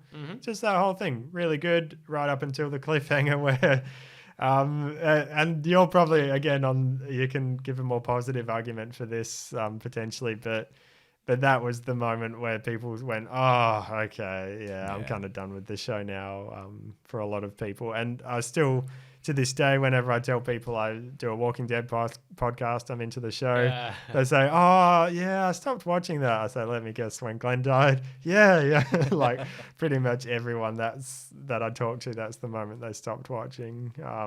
When Glenn died? Which time? Yeah. So yeah, it was such a good build up, and then to end it on a trick to the audience, just wasn't very nice. How is it a trick though? Just not showing who died. It's like, it pulls you out and makes you say, oh, okay, there's a camera that, he's literally hitting the camera, because this whole time we've been and anyone who knew the comics knew that someone was going to die. The whole episode is building up to, someone's going to get it. And then to end and have to wait over 6 months to find out who died. All the momentum that had been building up is now kind of lost. And it was just frustrating more than anything. It's like, why did they do that? We've been waiting to see who was going to die for better or worse. And now there was all a bit of a trick to get us to come back next season. I think maybe I was in a better boat than the both of you as well. Actually, because that's good. I remember by the time because I was still catching up with the show by the time there was like a week left until the start of that season where someone was going to die Yeah. was airing, and I had like 2 more episodes to watch, like till I was actually finally caught up. Ah, so you didn't have to wait. I didn't have to wait. Lucky you. And by the time, he's doing his any, mini, money, mo, and you point to someone, you go, oh, who could that be? To me, it was very exciting. It was, I was still in the kind of disbelief phase that he's going to pick someone, but then something else will happen and no one will actually die, is what I thought was going to happen. Right. Because even though in the thing, he takes a swing and then says, oh, are you still in there, or something like that. I thought that was it. Someone's going to get like a bit of a head wound, but they'll be okay, Yeah, wow. No, but I think the timing was much better for me. Obviously, there wasn't the wait, there wasn't like the speculation. I wasn't talking about it with anybody, really. Yeah. I definitely wasn't online. I don't read the comics, so like maybe I'm like the perfect Yeah, and that's such a good perspective to have of someone who's just watching the show, because obviously that's probably for the majority of people, they're not going to be super invested in finding out what happened in the comics and all this stuff. Like, they're just watching it like any other TV show where you just follow what happens in the show. Yeah. And like, obviously, so I mean, spoilers ahead, my goodness, if anyone, goodness gracious. So Abraham, like, I was like, that's a real shame. Like, he wasn't my favorite, top tier group of, but I was still like, that's a bummer. And then along comes Glenn. So if that's kind of like the trick that you're talking about, like the added kill, that wasn't a disappointment at all. For me at least. I wouldn't say that felt like a trick. It's more so what I'm trying to say. Okay. Yeah, I predicted it actually. You did. I called it. I'm like, there's going to be 2 kills. It's going to be Glenn and Abraham. so Probably it's not your as fault. bluntly as that. No. I remember I was looking up stuff online and reading this, that, and the other, and I'm like, there's no way Glenn doesn't die. Right. But I feel like they're not going to make it as... Like, they're not just going to do that. They're going to try and add their own little spice to it. So I think there's going to be a second death. And I think that someone will die first. And my guess is that it's going to be Abraham, because he was the one who sort of shone up to Negan a little bit and sort of used his body language to say, you don't intimidate me, buddy. Yeah. So I'm like, okay, well, he's going to be the problem in Negan's eyes. So he's going to go, and then they're going to kill Glenn. I remember, and a lot of that was because I think Scott Gimple in like one of the press conferences said, like, we promise you won't be disappointed. And there was everyone something... was disappointed. but during the wait. But in the sense that just it's sort of implied there's something more than what you're expecting. Yeah. And that's then when you go, there's going to be more than one death maybe. Yeah. Yeah. I mean, it worked wonders for them to an extent that like... people were talking about the show. YouTube was going nuts. That I would spend all day sometimes going through theory videos. Like, there were so many different theories out there, but it almost backfired on AMC because people were too invested in it that they were literally like spying on the set, and there are all these photos getting scripts and photos constantly getting leaked because people were trying so hard to work out what was going on that like half the season got leaked. No. Like not literally as in the actual episodes, but like the filming of all these scenes and who was on set, who wasn't on set. And so people were realizing that, okay, Stephen Yeun and Michael Cudlitz haven't been around the set much. So a lot of that kind of almost backfired on them because then people got too invested and spoiled it. But yeah, it was a funny time. They could have done it so much better though. Yeah. I remember chatting with you about this, and this for me is one of the biggest. One of the questions you asked us was, are there any episodes that made you think about them afterwards? Yeah. You watched that again the same night. Yeah. So Benji came around to my place and we watched it, and pretty much 5 minutes after that, like, we sort of sat there for a few minutes like, well, all right, that happened. We then spoke for a few minutes. I can't remember for how long. Benji left. I'm like, I don't know why, but I just need to watch this again. Just that scene? No, the whole episode. I watched the whole thing again. But I think they could have done... Torture yourself. Yeah, apparently. They could have done it so much better, though. I reckon if they had done... For the finale of Season 6, showed Abraham's death, and then shock horror for the Season 7.1, Glenn's death as well. That would have been far more like, what? Because you would have had the people who are massive comic fans going, wait, they've killed Abraham. Like, that's not how it's supposed to go. Glenn's supposed to die, but man, that's pretty intense. And then you would have had all the people who didn't watch the comics like, oh, wow, Abraham's dead. That's crazy. And well, cool. He's picked his person now, but you know, the next episode airs and then bam, Glenn gets it too. You would be like, whoa, did not see that coming. I think that would have been so much better. Just from like a story flow point of view, because the big problem they had was they'd built up all this momentum and then lost it when the end of the episode came. Then they had to build it up again to get you to the point where you're emotionally invested that the death, like you can't just, the first 5 seconds of the episode is Negan smashing someone's head. Like, so if they had killed Abraham, then for the next episode, you could have started with like a flashback of a meaningful moment of Abraham. And then, you know, you spend a minute or two on that, and then you come into present day and you can do the eeny, meeny, miny, mo again for a few seconds or something like that. But that would be at least something so you can you can celebrate Abraham's life and it's not completely overshadowed by Glenn. Yeah. You can take a little bit of time to build the momentum again.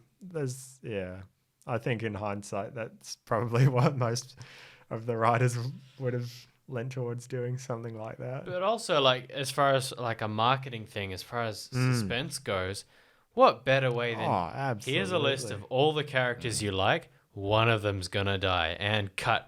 Like, of course you're gonna have record numbers of people, almost record numbers of people being like, who is it, who's safe, who's not safe, especially people like me who know nothing about what's supposed to go down, you know. So yeah, I can see why they did it, and that's why I was very mad that Glenn died, obviously. Yeah. I mean the makeup, I suppose, on that, the effects and stuff were haunting. It was the whole episode was just really, I mean, that's why he went and watched it again straight away. Like, it really impactful when you go back and rewatch it. It's like, man, that's a really well made episode. No question there for sure. Yeah, definitely. I've actually got in the Art of the Walking Dead book that they put out fairly recently. They've got a bunch of the poster designs for each season, and season 7 is like 2 full pages of all these, like, it's probably 100 different posters and different promotional things that they tried out, or at least different drafts of things. Because there's so much you can do with that cliffhanger of who's going to die, and here's all the different characters. So yeah, I'll show you that afterwards. But it's pretty cool to see all the marketing and stuff. And you're right, from that point of view, it's genius, definitely. Well,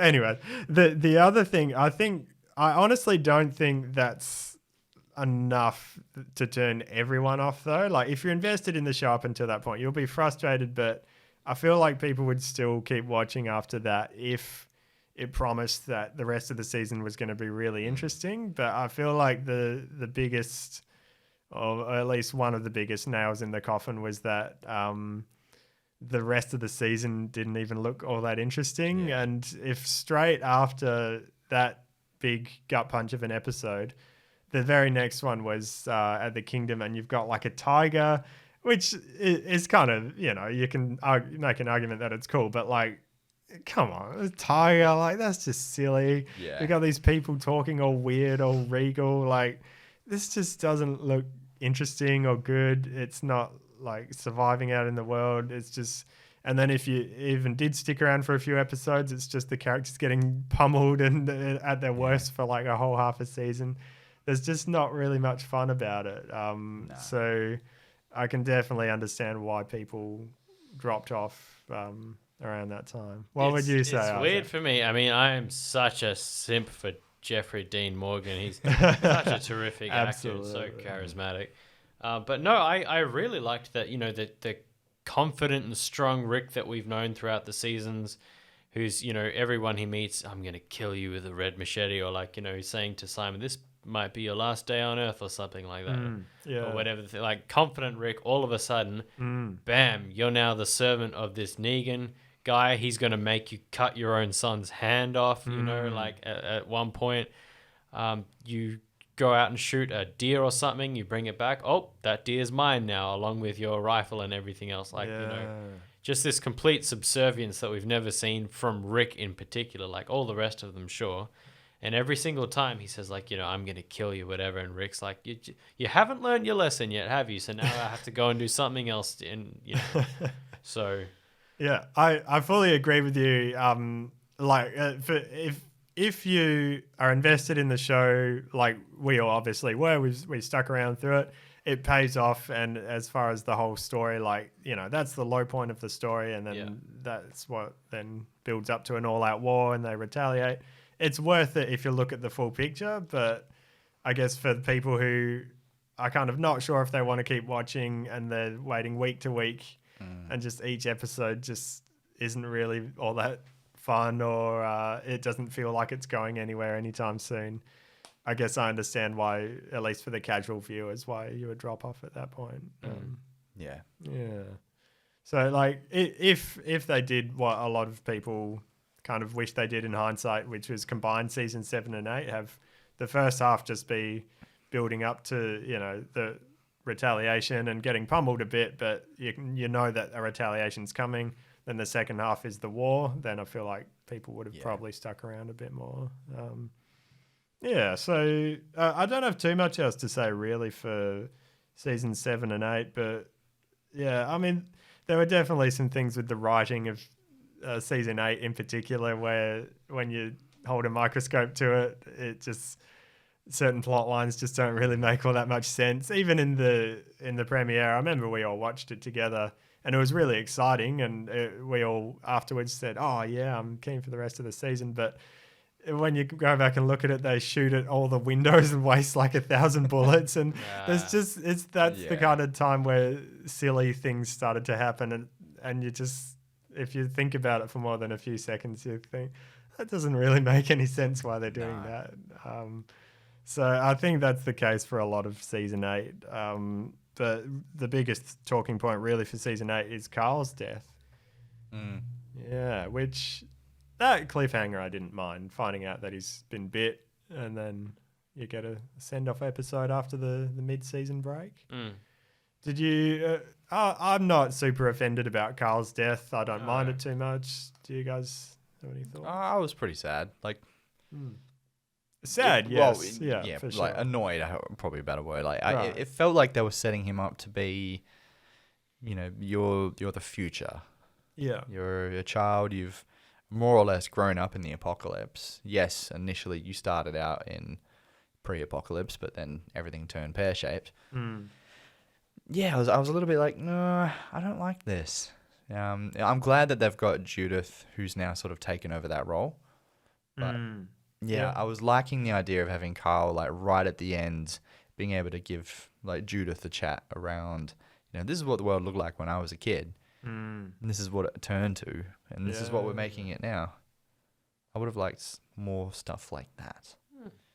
I agree. So I was a little bit salty, but it is what it is. Yep. It did, from memory, it did seem like it was just the next thing to try and shock people for me. Right. Like, again, the fact that it happened so randomly, and he says that like it just happened. I felt was like, oh, so now you're just trying to drum up a bit of sad feelings in the audience or something. It just seemed quite sudden. And then way better that he got to say his goodbyes and all of that than just some freak accident or him taking another bullet or something. So I think the biggest reason I'm not all that upset about it, like, I definitely agree for the story purposes it would have been great to keep him around, but I just wasn't finding the character that interesting. But the main reason is because of just the fact that the actor was aging and he was supposed to be a kid. Like, there was only supposed to have been 2 years past in the apocalypse, so he should have still been like 12, 13 years old, but he was like, 18-year-old actor.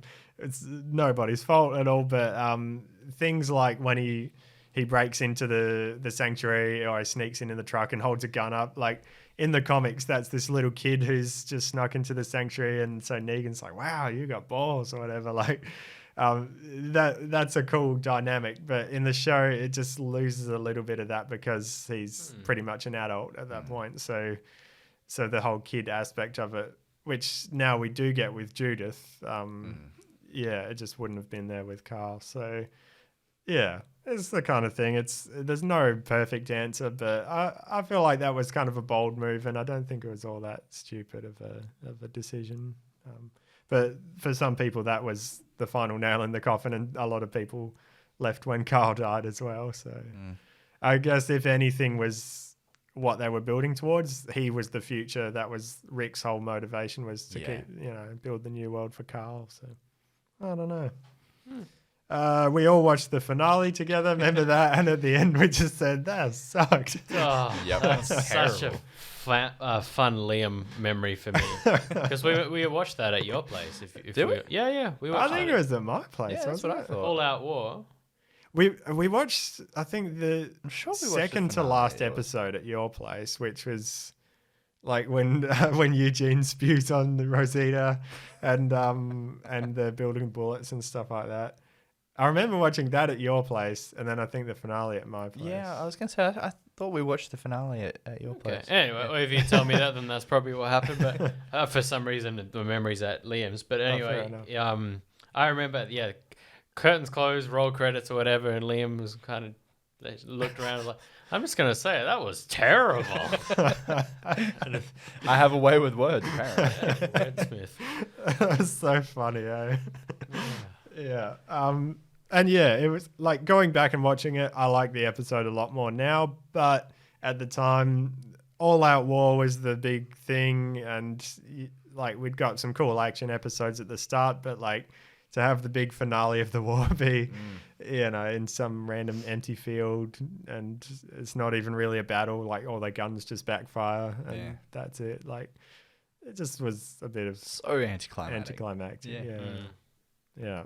So, yeah, it is what it is. But I do remember, I think it was both of you guys, to an extent after that saying, oh, I'm not sure if I'm going to come back for the next season. Do you remember feeling that way? Yeah, definitely. Yeah, actually. Yeah.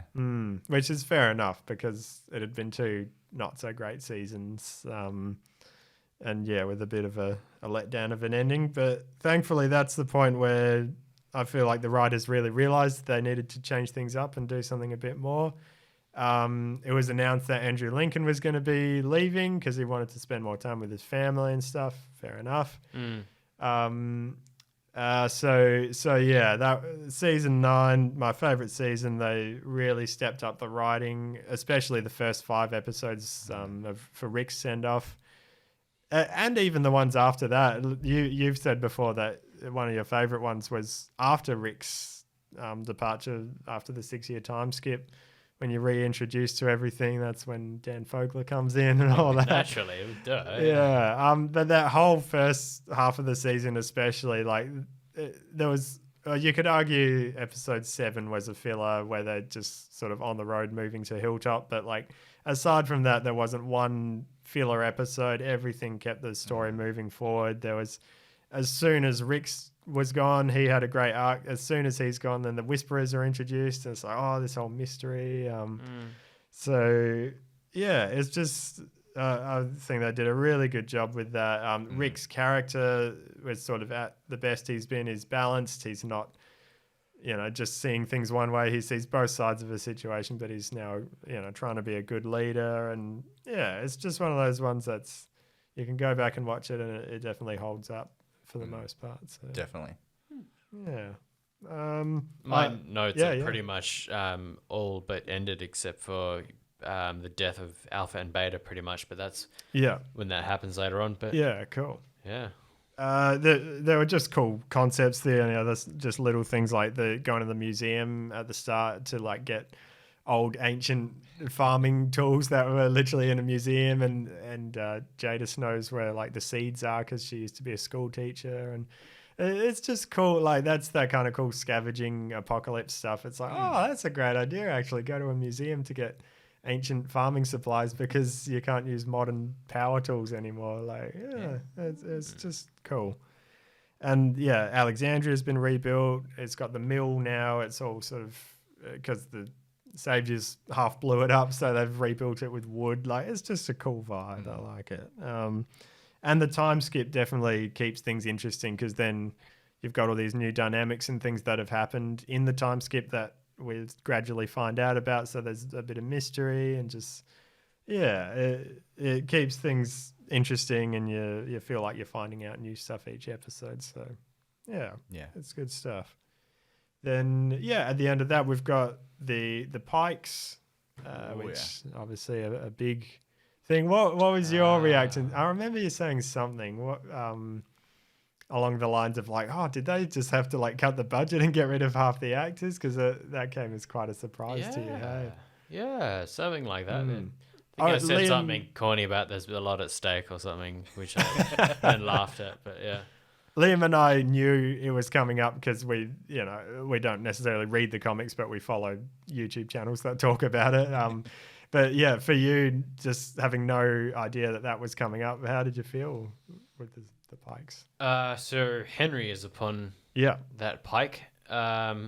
Enid as well. Yeah. Tara. They're the three main ones, really. There's the other characters are all kind of expendable. For me, I have a whole complex about a person's mental state before they die in film and TV. I really don't like the idea of somebody being afraid before they die.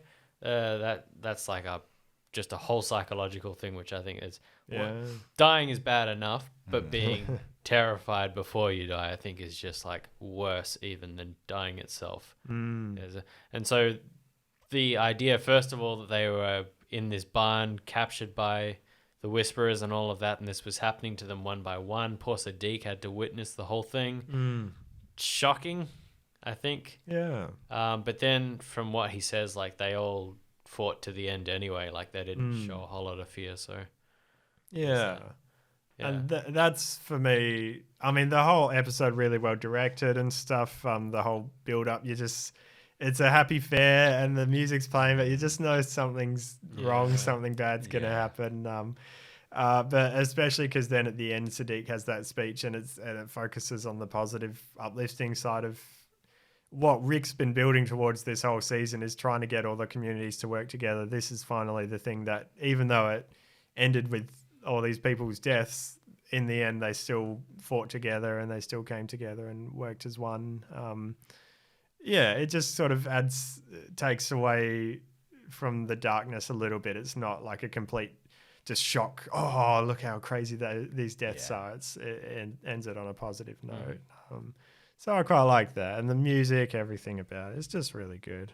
And that would usually be the finale, but they did something different with season 9, where they sort of had that be the big ending to the story almost, and then they had what felt like a bonus episode after that, which was the snow episode of everyone moving from the kingdom to Alexandria, or to Hilltop and then Alexandria, whatever. Which is just, at the very least, it was just fun for the gimmick of seeing snow. I remember, for whatever reason, everyone was talking about, oh, it'd be so cool to see snow in The Walking Dead. I think it's a big part of the comics, but just because they film in summer usually, you just don't see it in the show. It was just fun. It's one of those episodes that's like, it's just about survival, getting from A to B. You've got a novel sets and new setting. It was just fun. Yeah. I wonder if all the walkers would freeze over during the winter times there. Yeah, they did. I remember, some of them did, and some of them were like frozen, and like Daryl smashes the one with his crossbow because it's literally frozen solid, and then some of the others are like buried under the snow. More so I meant like everywhere around in the snowy parts of the US. Yeah, good question. Yeah. There was a line of dialogue about it in season 2. Rick and Shane were talking about it, how like his cousin got trapped in a snow blizzard and listened to the Lord of the Rings on tape. Like there are all these specific things, and he was saying, I wonder if the walkers were in a snowy blizzard like that, it'll weaken them or whatever. Like so after all that time, it had kind of been seeded. It was just there's something. That was actually right at the end of the Pikes episode. It was it's not a thing in the episode, but it ends on the shot of the little H on the ground, and a little flake of snow lands on it. So if nothing else, that kind of leaves you on, there's going to be snow next episode. That's really exciting. Next episode. Yeah. Season 10, you've got the Cold War with the Whisperers for kind of the first half, where there's Dante turns out to be a spy. There's all the different borders that they can't cross, all this stuff. It's pretty decent. And then halfway through there's when we started doing this podcast where they're trapped in the cave, and right as they come out of the cave, actually, it really moves pretty quickly. Within like 2 or 3 episodes, they have the big war at Hilltop, and then Negan kills Alpha, and that all kind of happens. Then Michonne leaves, and then you've got the big showdown with Beta now leading the Horde. So yeah, I mean, looking back on it, the pacing of it all was pretty exciting. Still, there were definitely more so in season 10 than season 9. There were definitely things that made you say, "Oh, why are they doing that? Why don't they just like jump over that fence or whatever? Like, why don't you just let go of that thing? Carol, why are you grabbing the dynamite like that?" So there are some silly logic things. And I would probably say actually that's where we really started to see the things getting skipped over in between episodes, which is a much bigger problem now in season 11, but it definitely was a problem towards the end of season 10, where, remember, everyone apparently just had evacuated Alexandria, and now they're in this tower. It's like, oh, did that happen over, like, did we miss an episode? Negan had just killed Alpha, and we didn't even get to see him like meeting with the leaders and Carol telling everyone about what he did. So there was stuff there that was just like, why did you skip over that? And why did you focus on Carol running around in the woods for half an episode? Yeah, that was strange.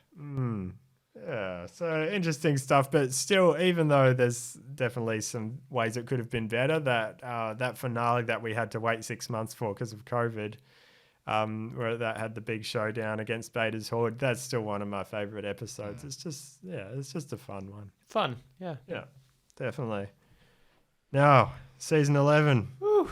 Here we are. We've talked about most of it already, so I don't think we need to rehash what we've already gone over. So what I've done here is just written down a few things that, like random little lines and stuff like that I liked from season 11 that we didn't talk about in the podcast. So if you guys have anything like that you want to chuck in, go for it. But yeah, we've got more recent. Most of it's actually from this last bit of the season, this last third. Negan going, "Do you know who I am?" to Sebastian. Great line.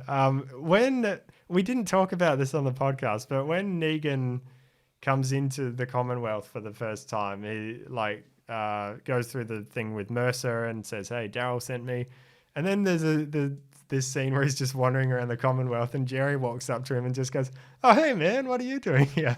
Like he's just any other random guy. Like this whole season he's been treated like the villain, and Maggie's gonna kill him at any moment, and then Jerry's just like, "Hey dude, what are you doing here?" But that's just Jerry. Exactly, yeah. It's not a complaint, it's just one of those funny moments of like, oh, he just doesn't even think twice about it. Yeah, I've just written Negan, his charisma. He's just great. Lance sitting on an anthill when they've got him like tied up and he's sitting on the ground. He's like, "Do you mind moving me over a bit? I think I'm sitting on an ant's nest." He grew on me as far as the charisma of the actor, and even though the character's motivation was very ill-defined at times, just watching him on screen, at the very least, it makes me laugh, and he's just a funny guy to watch. The A+, all that sort of stuff. But the anthill line just makes me laugh for some reason. And then very recently, we've got when Negan was, when they give him the map that he was like taking notes of where the guards were. He says, like, the guard gives it to him. He says, "We picked this up where you just had a fight with one of the guards." He goes, "Cool. Hey, man, I don't know what that is." The charisma, everything, it just, it carries a lot of the show. It's amazing. Yeah, like you said before, even though the point where he was introduced in the story probably wasn't the best story time, like the actor definitely has brought a lot to the show, and especially with with Rick leaving, you need some big personalities to kind of fill that gap. So, which is why, even though the dreaded season 7, a lot of people don't really care for. Anytime we cut back to like the Savior's, what was it called again? Sanctuary. Like the shot of like Rick like lit from I don't know, from behind or whatever, where he's on his big conference table with just like the bat over his shoulders or wherever it is. Yeah.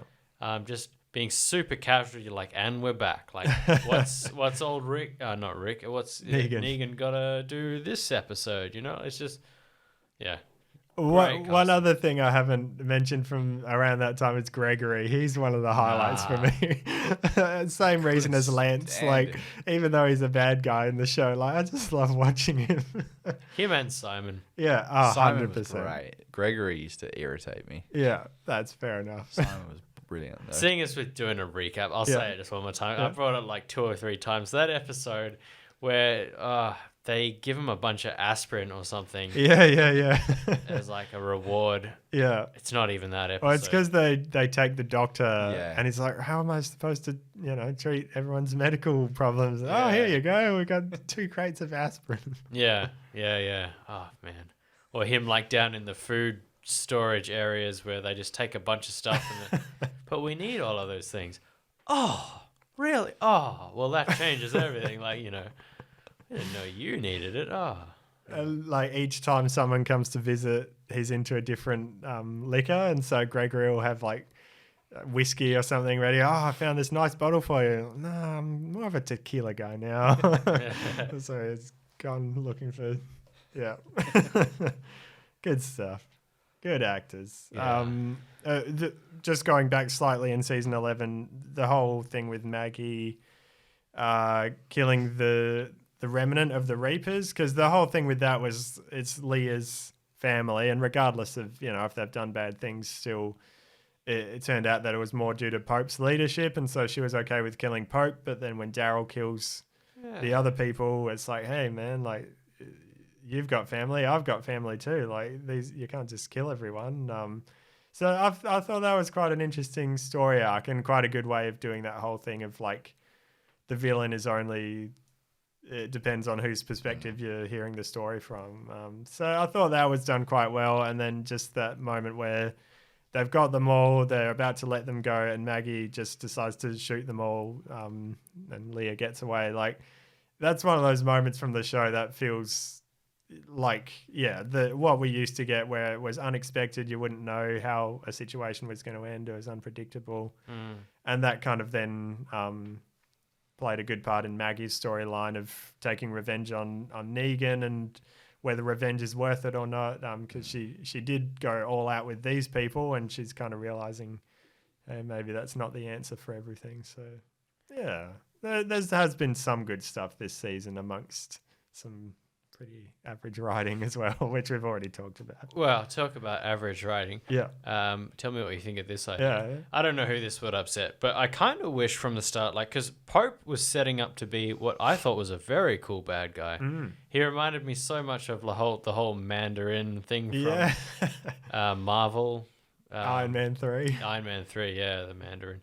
Anyway, I wish that they had not killed him, that it turns out that he was actually the head of the Commonwealth. So get rid of Pamela Milton. Pope is actually the head. The Reapers are actually like a super SEAL unit or whatever of the Commonwealth that are out on their shady business or whatever, dastardly thing that he has planned.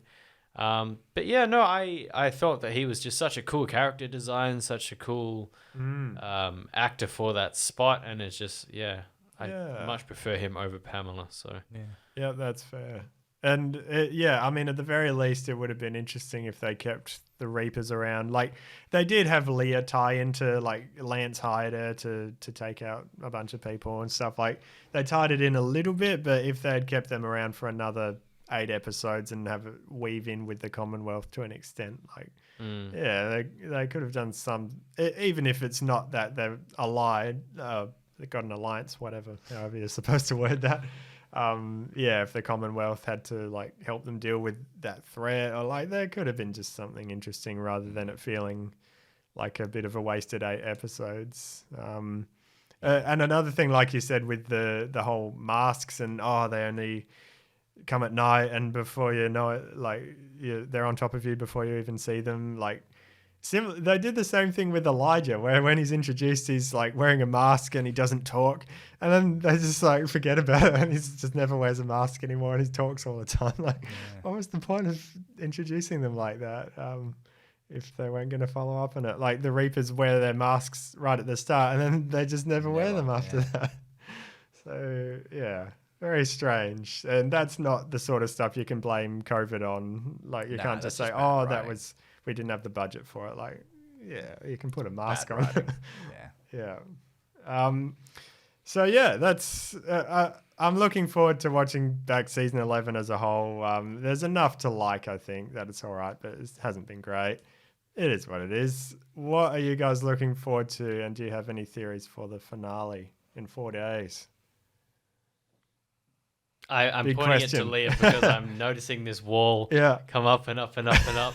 I've been hit by it as well. That's all right. That's all right. We're almost at the end. I'll give you something. So I'm hoping they tie in the CRM and bring Rick in. Right. Obviously. I hope so. Obviously, Rick. We've spoken about all of that already, though. Yes, but I don't think we've talked too much about like the hints that they have or potential hints that they have put in. And there was one I noticed in the last episode, rewatching it, that I didn't pick up the first time. So a big thing is that Lance in the anthill scene, he says, if you arrest me, other alliances that we have might become a problem or something like that. So it kind of implies, maybe it could be just like that random heroin farm that they had dealings with or stuff like that. But it kind of leaves it open for something a bit bigger. And there was one line that Pamela said in the last episode over the radio, or I think to her advisor, when there's the people out on the street before she calls the Walker herd to come for the lockdown. She says, we've got some bones to throw them, but if things escalate, we have measures we can put into place to deal with it. And that kind of feels like, okay. Like the bone to throw them is the lockdown, and that'll just keep them out of the way for now. But if it really becomes a problem, then we can call in some allies or something like that. That's kind of what I took from it. It might not be that, but there's just enough that they could pull it together. Beauty of it being so open-ended, Yeah. So you can do whatever you want with it, and maybe that's the point. Yeah, definitely. We'll see. So whether they have a time in an hour-long episode to make it satisfying, and that, by the way, for next week, it'll be about, I think, 64 minutes long, something like that. So slightly longer than normal, but not feature length necessarily. So they've got a bit of extra time, but like there's a lot to pull together in one episode. We've got the fake Stephanie that like she just kind of disappeared. That could have been an interesting thing maybe. Like she could have been a Dwight sort of character. I've heard different people talking about that. That would have been interesting if she realized what was going on was wrong. She's already got a sort of connection with Eugene, so if she had turned to the good side, that could have been interesting. So like there's a lot of loose threads. I don't think they'll come back to that in the finale. It's a bit too late for that. But my ideal would be the CRM, bring them in to some extent, and then that sets up some of the spin-offs, and they can take it from there. So, but do it early. Like do it in the first act of the... Yeah, for sure. Yeah. Yeah.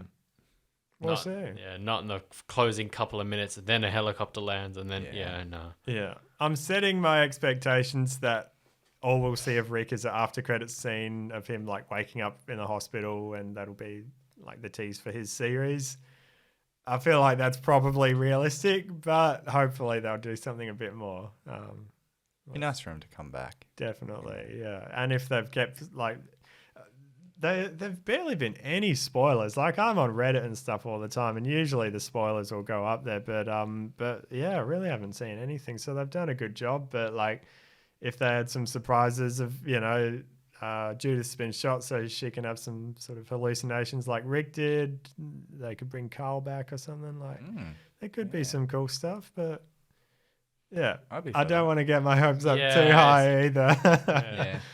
Yeah, so we'll have to see. But this is one of those ones where, like, for so many shows, you kind of know which direction it's heading for the finale. For this, it's like they could do anything, especially with the spin-offs. Like, this could be a cliffhanger ending. They could pull everything together. They could kill everyone. They could keep them all alive. Like, I really don't have much of solid predictions of something I would put my money on. So that's exciting. That's why. I've got no idea what's coming. Cool. Well, it seems that they've put whatever they need to in it, and they seem excited about it themselves. So hopefully they've done it justice. And if the last episode is anything for us to go off, it's definitely gearing up for something. So definitely, yeah. Yep. Very exciting. Well, thanks so much for tuning in. If you have any thoughts or theories, questions or suggestions on anything we've talked about, definitely head to turnsounds.com or to Instagram to Just Keep Walking Podcast, and that's where you can get in touch with us. Let us know your thoughts, if you agreed with us, if you disagreed with us, if you agreed with just some of us or just Isaac's opinions. That I would be really interested if, like, with the cliffhangers and stuff. Yeah. Like if you felt the same way as that you weren't really super annoyed about the cliffhangers, because lots of people complain about it, but it's good to know that there's another side to it, that it's not all completely refreshing, disappointing. So and definitely you've got 4 days until the finale is to lock in your theories, and then we'll see who was right. So looking forward to that. I've been Ben. I'm Liam. I'm also Liam. We will catch you for the finale. Just keep walking. I wasn't expecting that.